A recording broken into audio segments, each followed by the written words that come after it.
How is suicide bombing anything to do with any religion? In the Muslim world, we should have democracies rather than dictators and kings running Muslim countries who do not represent the Muslim public opinion. Bismillah ar-Rahman ar-Rahim. I really want to thank the Global Peace and Unity Organization to get me here.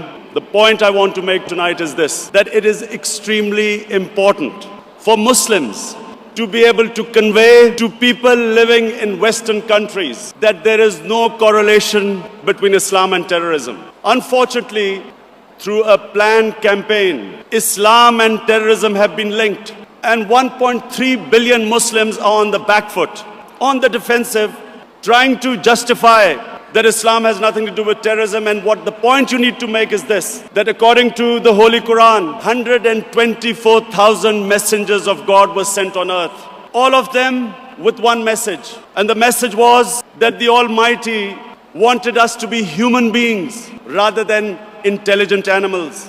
Animals believe in might is right, survival of the fittest, whereas human beings have compassion and justice. And Muslims was supposed to be and should be the community that should be compassionate and that should believe in justice, just like every messenger of God to every human community brought the same message. So when something like 9/11 happens, we should be able to tell those people who blamed 1.3 billion people for the acts of 18 people that terrorism knows no religion.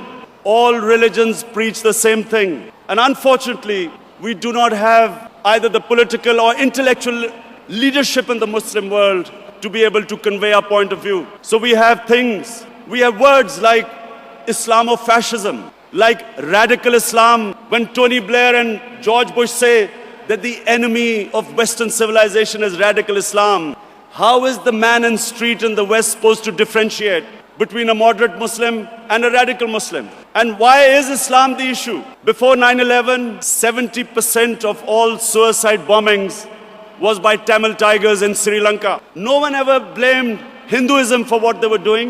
No one ever said that tell the Hindu priests to tell them that suicide bombing is not part of Hinduism.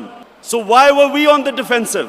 How is suicide bombing anything to do with any religion? And unfortunately, because we did not have the leadership, and because sadly in the Muslim world, there were people who played along the game, called themselves moderate Muslims. We had military dictators, in order to get Western support, called themselves enlightened moderates, perpetuating this image that perhaps it's something to do with Islam or radical Islam. All human communities have